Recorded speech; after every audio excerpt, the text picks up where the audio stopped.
So my name is Bina Belani. Currently, I'm working at this organization called SLK Software, heading the HRBP function. That's the business partnering function for HR. I have about close to 15 years of experience across industries such as mining, manufacturing, IT, and worked in different domains of HR within HR itself. So Ankita said a lot more things about me, but yes, that's true. Now, to make it a little more interactive, we have a little chat window on the right-hand side. So any comments, feedback, questions that you want to share, it would be nice if you can post them here, and Ankita can shoot them off to me so I can give you some answers if I have them. But we can definitely attempt. Now, diversity is a topic that is very close to my heart, and though in the global sense, it means a lot of different things. So, they will talk about Gen Next and diversity of thought, age, gender, disabilities, different kinds of items. I think in India, diversity in the gender format is very, very important because we have some generational DNA which talks about women differently. And though it has evolved a lot, there is still a lot more work to do. So she and Jin, and I had this really tongue twister moment yesterday where I was practicing with the organizers and I said, really tell me how to pronounce your company's name. It is Shenzhen, Shenzhen, different people say different things. So they said, no, it is she for she and engine for engine. So she engine is doing a lot of work. And I believe it is a platform for women to advance their career opportunities. So being invited by such an organization that has this kind of a mindset with regards to diversity is such an honor in itself. So thank you so much for having me over. Okay.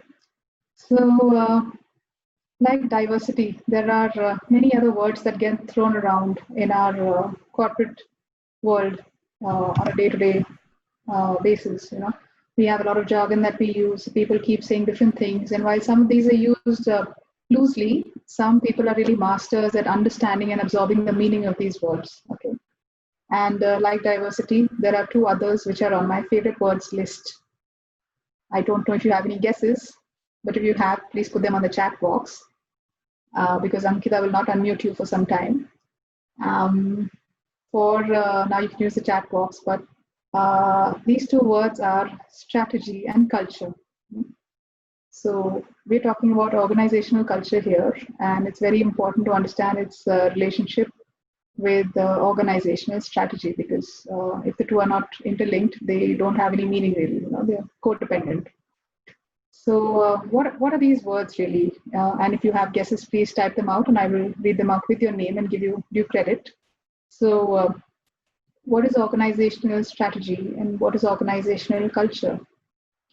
In very simple words, organizational culture is the set of values or norms that you follow or behaviors that come in the organization with the people, or the general way that you do things around here. So the way we do things around here, So for example, Raju is an office boy who will take cups from every table and he will greet everybody with a hello in the morning, and he will pass on some news from place to place.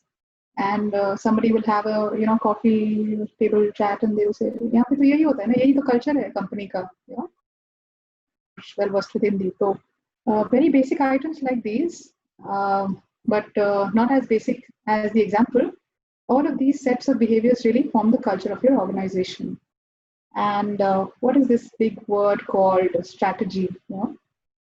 Any guesses? Strategy is a game plan. Okay, that's nice. Fresh. Okay, good, shiny. Thank you. Giving you credit. So strategy is the set of directions that the company has or it's making for itself. It is a plan of action to achieve an aim. And Rashi Goel says strategy is long-term action. Absolutely correct. So anything that we're looking at over a longer term, Shraddha Agarwal says ways of implementing. Absolutely true, all of these. It is a combination of all of these actually. It is a game plan that helps you implement long-term actions. It is the actions that consequent actions of the direction that you set for the organization. Basically, what you do, that is your strategy. Khushi Sharma says it's a blueprint of work. Absolutely correct. All of you are absolutely correct. Spot on with what strategy is. So now that we know where we are, where we want to be, how do we get there? Okay, Aditya Hariharan, yes, absolutely correct. So once we know what these words, very important and heavy words sometimes if we don't understand them, strategy and culture mean, how do we know which of these are more important than the other? You know, which of these are important or which of these are not? So is strategy more important than culture? Or does culture come before strategy? Or was strategy made first and hence culture followed? Any guesses? Use the chat window if you want to. you you know, it's always it's like, did the chicken come first or did the egg come first? So is it going to be strategy first? So what if I'm a startup, you know, or if I'm a new organization, or if I'm an organization been in existence for some time and I don't have a set definition of my strategy or my culture? What do I really do? What do I do first? Will I write down the strategy of the organization first, or will I talk about the culture of the organization first? Which of these are going to, you know, supersede the other? Any guesses? Culture eats strategy for breakfast. Okay, that's a good statement. And that was made by whom? Rashi Goel?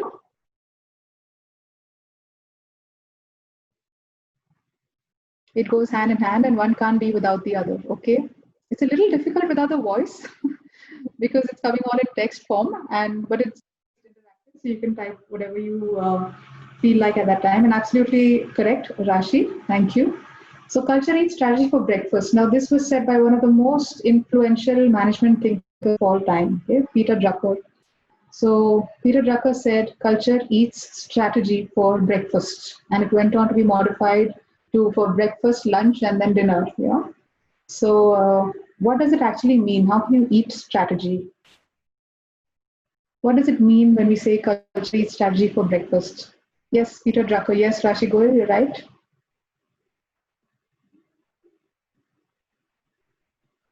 Okay.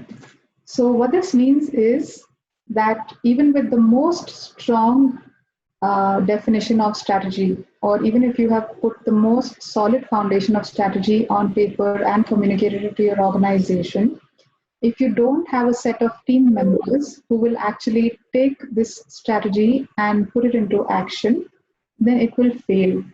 So, in implementing a strategy, your people are the most important element. And if you ignore this, there are various examples, and you can Google them, of how the most well-defined strategies have failed, and people didn't know why. And it was only because there was not a set of people that had a buy-in to the strategy. So they did not feel attuned to what was being decided as the vision for the organization, and hence the strategy did not take off. Okay. And Gayatri says culture is the basis for strategy. Okay. Shraddha Agarwal says people in the organization sharing a common culture, a vision, mission, this comes in play with the right strategy. Absolutely correct. And I love the flow of thoughts that is pouring in through different corners. So keep that going. And I'm sure that with this little brain teaser, some amount of questions have already started coming in. I don't know whether they're coming in privately to Ankita, but you can shoot them straight away to me and let me see what I can take on for you. Sure. We have started receiving a couple of questions. Let me start with the first one. So, when we're talking about organization culture, what are the elements? Like, how do we kind of go ahead and decide what can be the culture of an organization? How do we go through that process? Okay, so the question is, what are the elements of culture, or how can we go ahead and decide really how do we set up a culture for the organization? And is this okay if I take you through a little diagram to explain this? You can share your screen. Let me try sharing. And while I'm sharing, how many of you have seen Titanic? Who hasn't?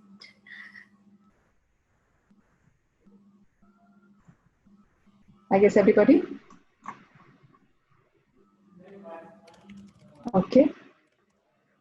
Can you see this slide? Yes. Okay. So what this is an iceberg, right? So in the okay, so in the movie, if you remember, Jack and Rose thought that they were safe, even though there was some movement in their ship, because there was just some chunks of ice that fell onto the deck. But what everybody did not see was that there was an iceberg which had a huge chunk of itself under the water, and the foundation of the ship had already started to get damaged because the ice cut through the foundation. So what we see is what we get is not true in terms of talking about culture and strategy. So if you look at this iceberg, you can see a little shark here, but that's not going to eat us because we know what we're talking about. And this purple line is the water, really. Now, at the base of the iceberg is what we believe. So if an organization is an iceberg, then what we believe is right at the base, that's the foundation. These are our underlying assumptions, the assumptions that we collectively carry as an organization and its people. What we say is here, coming a little more to the surface. So we're saying things so people can really see what we're thinking or understand how we behave. And these are our ideals, goals, values, and aspirations. And what is visible right at the top, what we see where the penguins are our behaviors, systems, processes, and policies. This is what is visible to the outside world. So this is an organizational culture framework in the form of an iceberg. Now, what are the elements if you want to know? So if you look at this as the core of the earth, right? And you look at the different layers that exist. Right at the core are your beliefs and assumptions. So even as a person, what do I believe in? What am I assuming? What is my DNA talking about? What are my childhood experiences talking about? These are my beliefs. And then comes the second layer. Because of these beliefs, I hold certain values as important to me. So in my interactions, I will value honesty. I will value responsiveness. I will value commitment. I will value timeliness. And these are my values because of the underlying experiences and beliefs and assumptions that I have been holding. And at the outermost layer, you have ways of interacting or the behavior or the artifacts. So how will people know what am I made of? I behave in a certain way. I dress up in a certain way. My documents look in a certain way. The way I interact with the clients of the organization is in a certain way. So this is how it gets reflected. But the foundation is always the beliefs, assumptions, and then the values.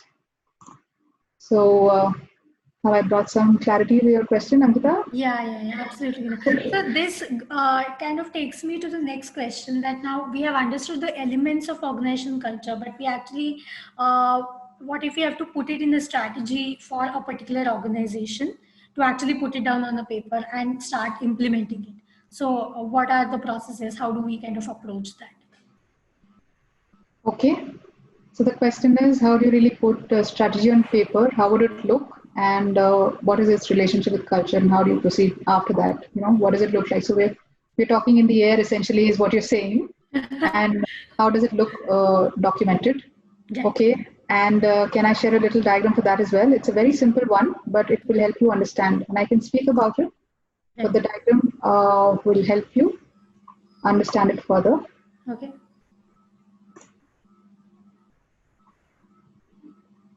Okay. And tell me when you can see it. Yeah, we can see. Okay. So this is the strategic pyramid. So if you imagine yourself in a pyramid in Egypt, if it helps you digest this concept a little better. So let's move to Egypt and let's get into a pyramid. And if the name of this pyramid was strategy, what would it be? So at the topmost would be the values that I hold. And we understood how the values came. They came in from our beliefs and assumptions that we have at our core. So what is the translation of these values? So it means, what do we stand for? These are our ethics, principles, beliefs, fundamental motivation for our decisions. So we take certain decisions. Why do we take them? They're always mostly taken on the basis of our values. Then comes the organizational vision. Where are we going really? What do we want to do? Where do we aspire to reach? What do we want to achieve? All of these questions, when answered, will lead you to the vision of the organization. It explains the hope, the ambition, the future you want to create, a shared picture of success.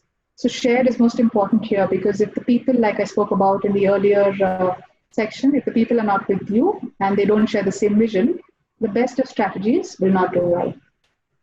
Below the vision layer, we have the mission, which means what do we do? It's a more simplistic and a shorter term version of the vision. It says what do we do and who do we do it for? It is the motivation or purpose, or how you put the vision into practice. It is your master plan for creating value for the vision of the organization again. From this base, which is the values and the vision and the mission, you can derive the strategic objectives, which means, in simple terms, the goals for the organization. So, like we have individual goals, there are goals for the organization also, and these are called strategic objectives. And these show you how we're going to progress on whatever we have decided to achieve. So, we've set out on a mission, but how are we going to get there, or how are we going to progress, the plan, the goals, or the sequencing of action is what is the strategic objectives. Then the action and the KPIs. KPIs are key performance indicators, those goals with the measurements which you use during your performance appraisal forms. This is talking about that layer. Now, what do we have to do and how should we know? So these are your lists of basically action, owners, time frames, the resources that you need, and the outcomes that we're going to achieve.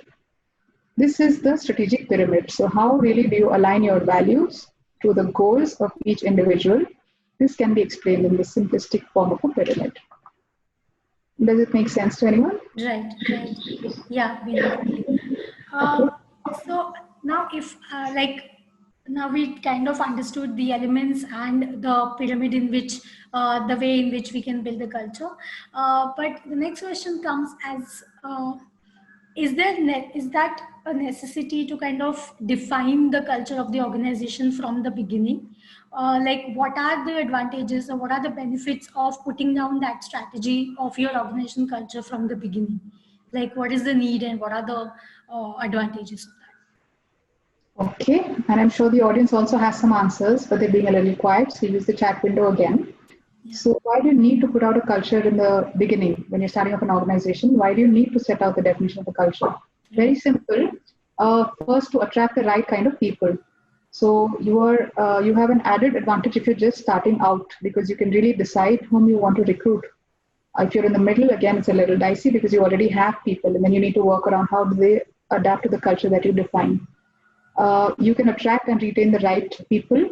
You can reduce the turnover from the same set of people that you're recruiting because then you're already getting an alignment to the culture that you're building with the people that are coming in. So, you don't face any problems because the person and the organization are not aligned. Reduce turnover. Increased profits, of course, is an outcome of everything going right with the people and their predefined goals. So, yes, these are the first few basic advantages. So as you're starting out, if you have a well-defined culture, a set of people to do the job right, then you don't need to bother about so much about what is happening because you already have the right heads in place. Right. I think this also has similar answer to create a crowd of specific culture. Specific culture, I think so. Yes, absolutely correct. Yes. Right. Yeah. Makes sense. So when, for example, if I'm starting out with my startup, then how do I kind of arrive at my company's culture definition? Like, will it depend on the kind of people only, or will it also depend on the kind of business we are into or the kind of customers we are dealing with? So how do you kind of define that this is your particular organizational culture, which you will follow as a startup or an established company? Good question. So I think like all important things, a lot of reflection. So you really take a set of questions and you ask yourself and use a pen and notebook if you may, but really reflecting on what these answers mean to you. So for example, it will not revolve only around words then. So once you start defining it for your organization, they will not be plain words. For example, if you're starting off as an organization, just take some time to reflect and close your eyes and envision what is that organization going to be. How are the people going to behave? And this is going to be different facets. So it's going to involve the people, the technology, the product that you're dealing with, the customers that you're talking about, the geographies that you're operating in, and the persona of the organization. So when I say persona, it means how does the organization look? What does it talk about? What is the language that it uses? How does it behave with people? Where is it going? And basically, how does it conduct itself? So that is on the persona. What is the future or the vision of the organization? So it is here for a purpose. What is the purpose of the organization? Is it here to create some value to somebody? Is it here to create a product? Is it here for profits? And be as honest as you want with yourself because, you won't go very far if you have a very ideal strategy or culture definition on paper, and you start off business doing something else. So if on paper you say, my highest value is integrity or talent development or things like that. And the day you start a business, the only thing you're talking about with vendors or partners or employees is profits. There will be a mismatch and it won't work. So alignment with reality is very important. So as an entrepreneur, you have to really define for yourself what is the product that I'm making, whom is it going to serve, who is my customer, what is the value that he or she is going to derive out of it, what is my vision, what are the people going to do, how is this organization going to behave with its employees. Reflection on all these questions, I think, will help you get some honest answers to how your culture should look. Right. So I basically, as an organization, reflect and understand the kind of values I want to build in, and then that defines my culture. Now, when it's about implementing the culture, like how do you kind of make it spread around in your team or your stakeholders, internal or external? So once you have a defined culture strategy, how do you kind of go ahead and implement it? And I think Kame also has a similar kind of a question. How to start off culture building from scratch? Are there any key points to be checked when setting a particular culture? Yes. So, how to start off with culture building from scratch? Kamajan, good question, and that is what I just answered. So, you're at an added advantage if you're actually starting out from scratch, because the reflection of questions will really help you arrive at something. Yeah. Are there any key points to be checked when setting a particular culture? Absolutely, yes. So, while you're reflecting on these points and getting answers, please look at the answers from the point of view of your customers and your employees as well. So the same culture set, which means the set of your values or the vision or mission, will be up on your website, will be on a poster at the door, will be on your emails. Are your customers going to relate to it? Is your employee going to relate to it? Is everybody who comes in contact, your vendor partners, the social causes that you tie up with as an organization, are they going to relate to it? And are they going to see a match between the owners or promoters or employees and the things that they do or the way that they behave and your culture document? Because if there's a mismatch, then it looks like a lie, an eyewash.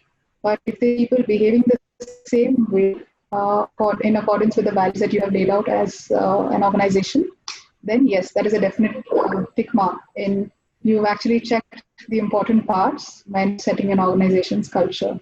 Now, how do you really bring it into practice was Ankita's next question. That's also very easy by demonstrating that it's important. So, for example, in meetings, do you acknowledge really somebody who's done something well in accordance with your cultures?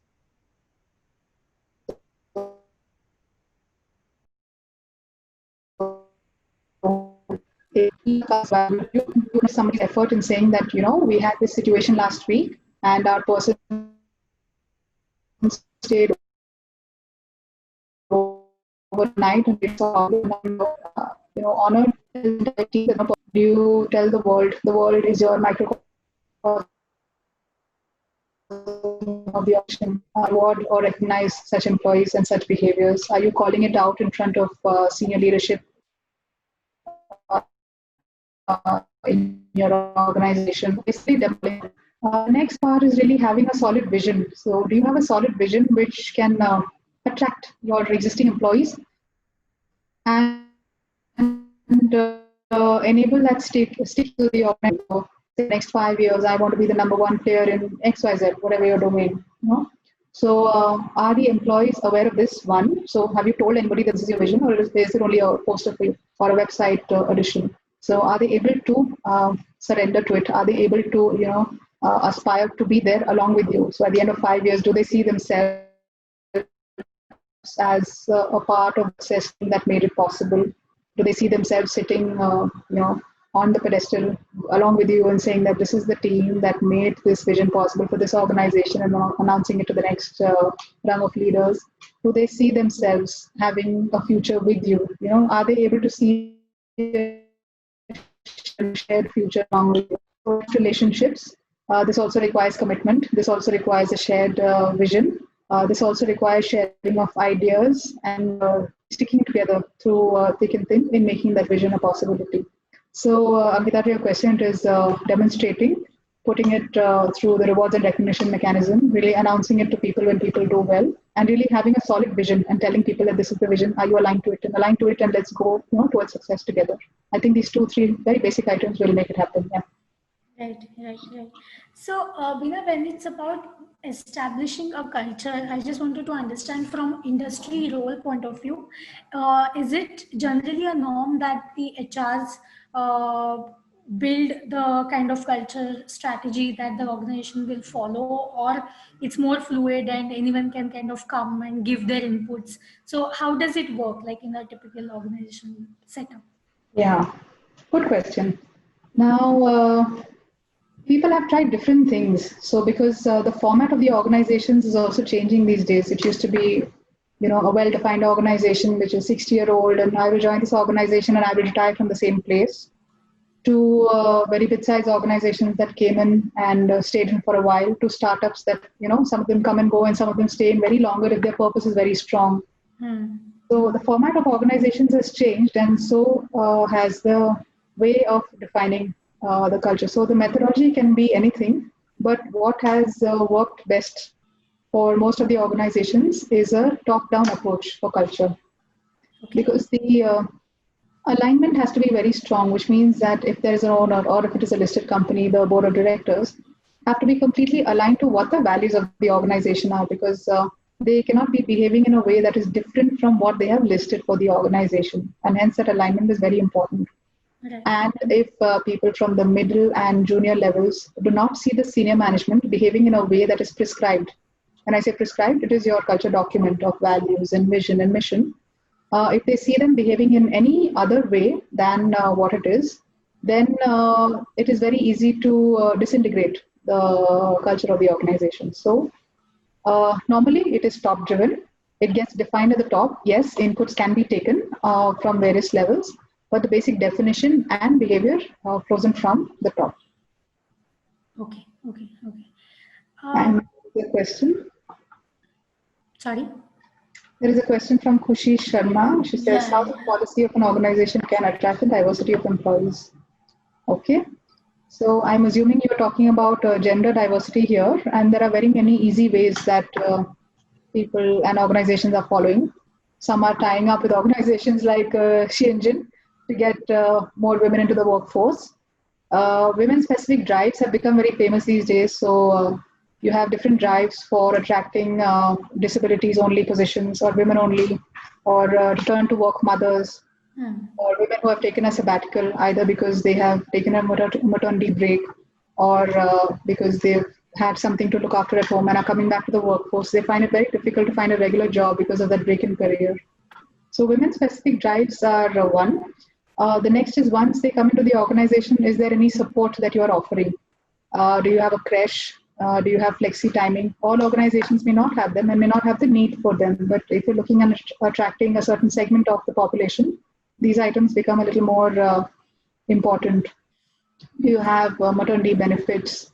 Are you able to, if the woman has to stay back at home to look after her family, are you okay with her working from home while she's working for a certain period of time? These kind of policy matters come into play, Khushi. I hope that answers your question. Right. Thanks, Bina. So this takes me to the next question. Like, for example, if an organization has certain policies which are extremely helpful for the future employees, but most of the time when we start approaching the organizations, we don't really know about their culture or their values or what are their belief system, because many of the times it's not really open in the world. So now a lot of organizations, if you see on LinkedIn and all, are talking about their unique organizational culture, or brands like Google, they are constantly talking about how they have such an inclusive and open culture. So if we have to kind of talk about it for the normal people, how do we kind of do that kind of communication? Is it necessary? That's question number one. And if it's necessary, then what are the ways in which we actually talk about the culture of the organization to the external? So when you're saying talk about the culture, are you talking about Just a second, please. Okay. Thank you very much. Sorry about that. When you're saying talking about the culture of an organization, you're talking about its culture to its own employees, or you're talking to somebody outside? Just to So clarify. it is both, right? So people who want to come and work in an organization, is there is that a good thing that they already know about the culture, so that they know that, okay, this is a match, so that I can go ahead and apply? And secondly, for the people who are, end consumers who are buying the products or services from the organization, it also kind of has an impact if you are talking about your culture. So how do you kind of go ahead and talk about it? Okay. So I will give you very controversial answers on one item. Sure. So from the employee's point of view, I think networks are very strong these days. So, I mean, WhatsApp has redefined the way we communicate with anybody. So you put in a message on your, if it's a fresher, you put in a message on your college group and say, I've got an offer from SLK. How do you think it is? And they will go on to say great ownership, people practices are lovely. They have a lot of employee engagement happening. They really look after their people.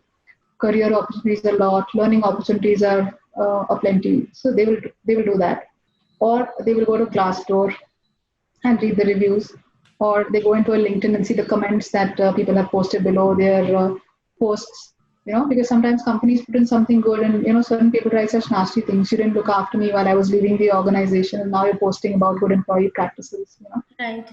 Whether you make a judgment to join or not depends on the individual. After reading a couple of comments, because experiences happen anywhere. From the customer's point of view, if it is like a small to mid-sized companies, they are directly dealing with the promoters or the owners of the organization. So they assess either consciously or subconsciously. People are assessing each other all the time. So they're looking at how people are behaving, how they're conducting themselves. Is client relationship more important, or is getting that contract more important? Are they willing to stretch beyond a certain point or not? Do they have their boundaries correct and intact? Is this the kind of organization that I want to work with?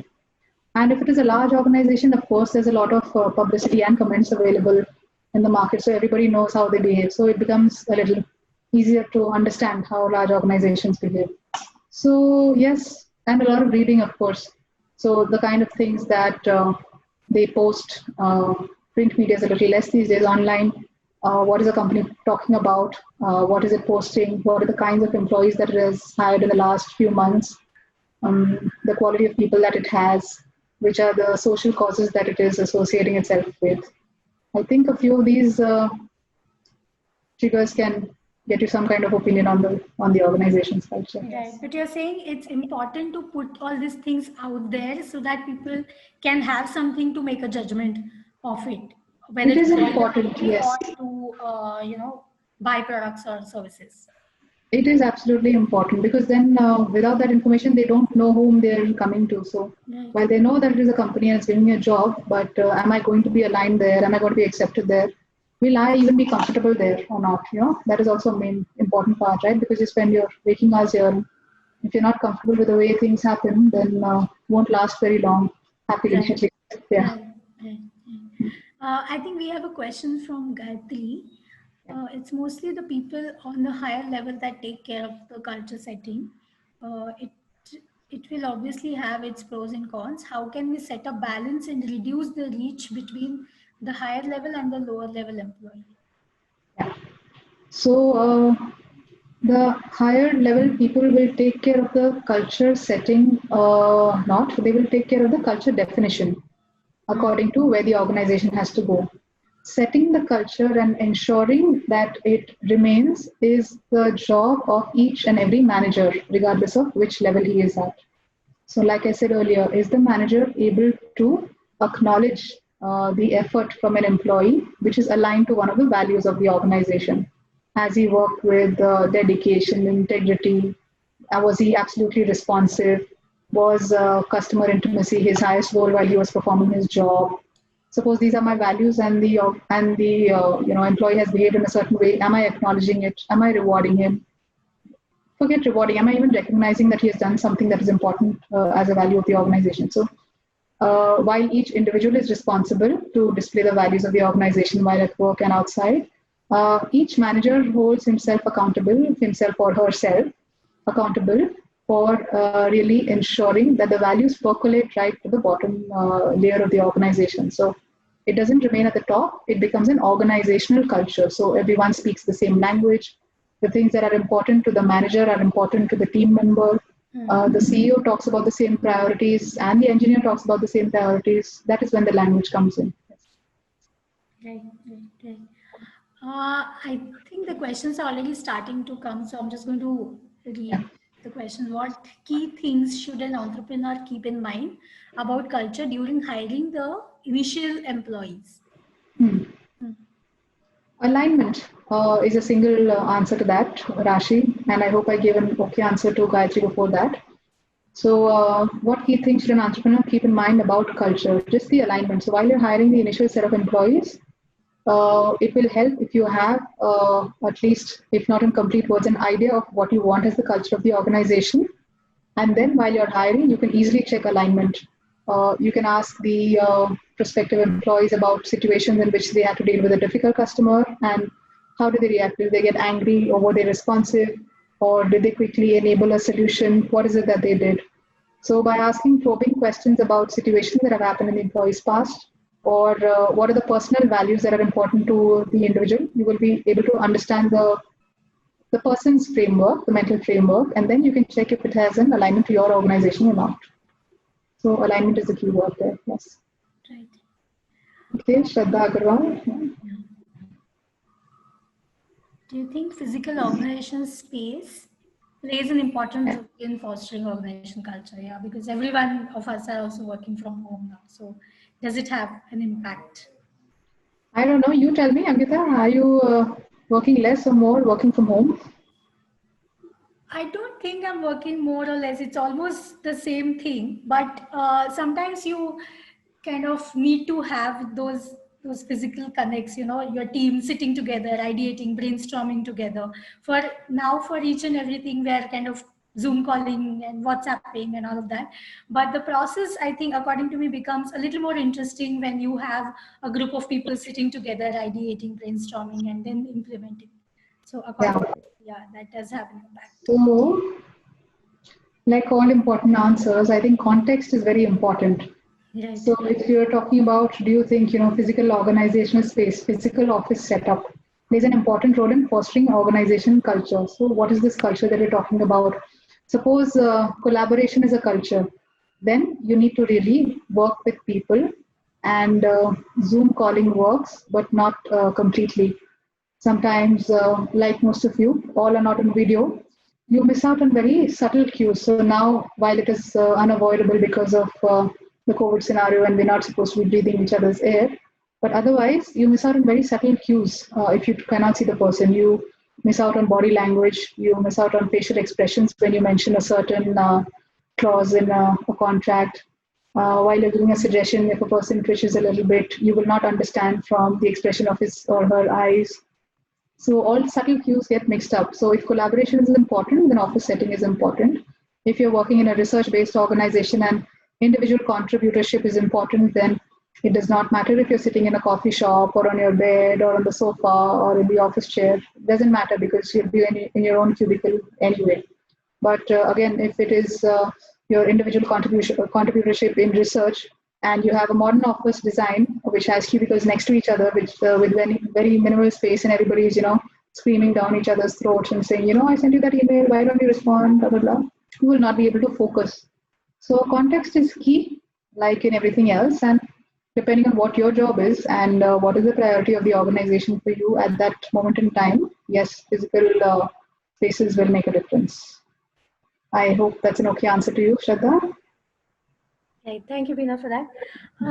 I think we have 2-3 more questions. How Yeah. the culture of technical organization and management organizations are different? I don't know if they are different. So the question has an underlying assumption in it that the technical organization and management organization cultures are different. I'm not sure they need to be different. They can be same and they can be different. Both are available options and both are okay options. And they can. There's it is only an assumption, Kushi, that they are going to be different. It doesn't really matter what kind of organization you are. You can be a mining organization, you can be somebody making chemicals, you can be an IT organization, you can be a BPO office, you can be a call center, you can be a publishing agency.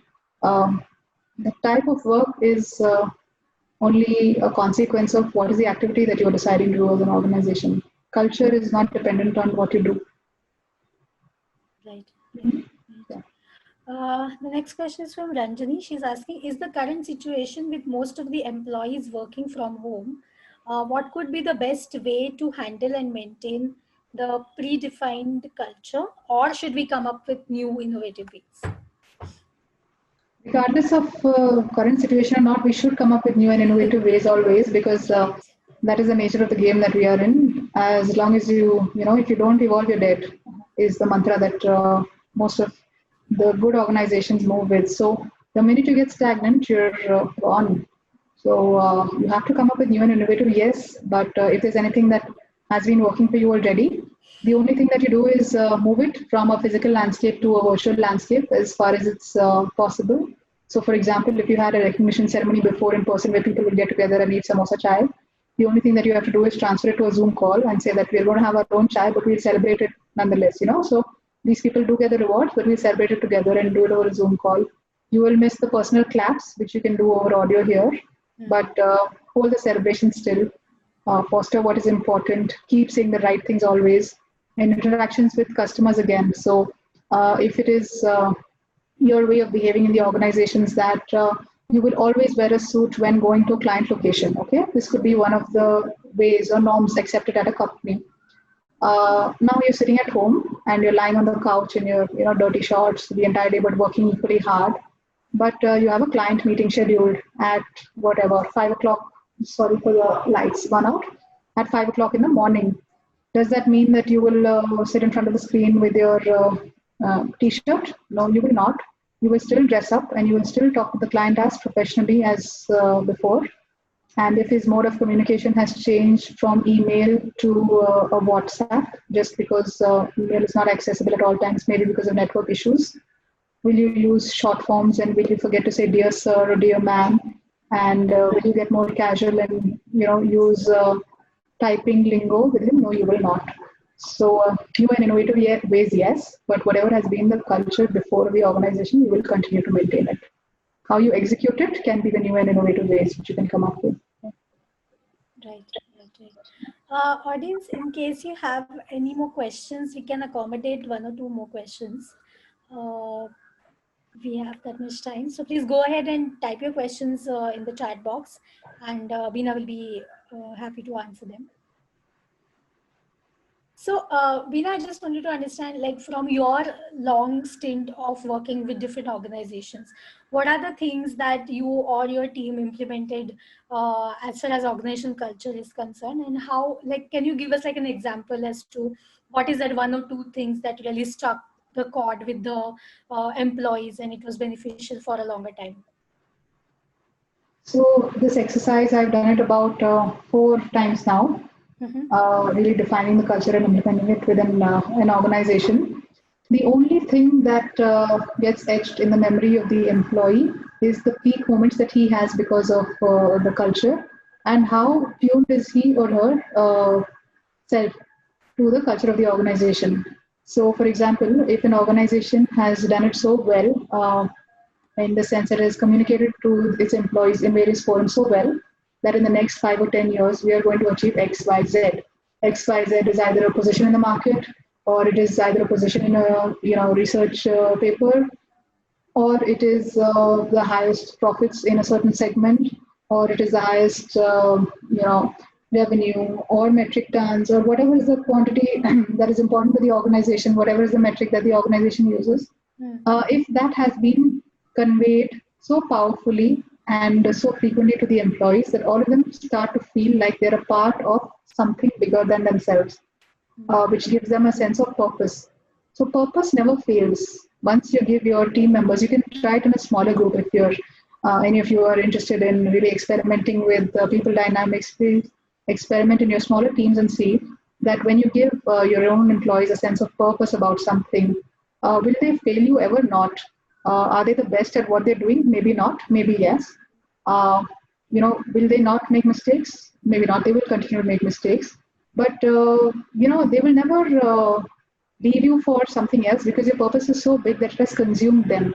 So even while they're off work, they're mentally thinking about what should I do next to really achieve this mission together? How do I bring this organization up? How do I ensure that I'm a part of that success in the next whatever X years? So purpose has never failed anyone, Ankita. Right, right, right. Uh, I don't see any more questions from the audience. In case, audience, in case you have any questions and you want to connect with Bina through LinkedIn, I'm sure she'll be more than happy to answer in case you have any additional questions. So I think, Bina, thank you so much for this. This was such a candid interaction when you are just talking about organizational culture. And I mean, this entire exercise kind of made us realize that, yeah, there are, just because you're working from home, that it does not mean that, we stop doing whatever we used to do to, be a part of the team and all of that. So I'm sure most of the people will be going with this takeaway that, okay, we have to keep on doing whatever we used to do and add a few more things because the situation is such. So thank you so much for organizing this thing and explaining it to us in such a simple yet very informative way. Thank you so much for that. Audience, thank you so much for your questions. I think that discussion became really more interesting when you started asking the questions. So thank you so much for that. Bina, any last words before we close in? Nothing. I think I've spoken enough. I need some water now. And the audience has been wonderful, and she and Jim has been wonderful as well. See, I can pronounce it well now.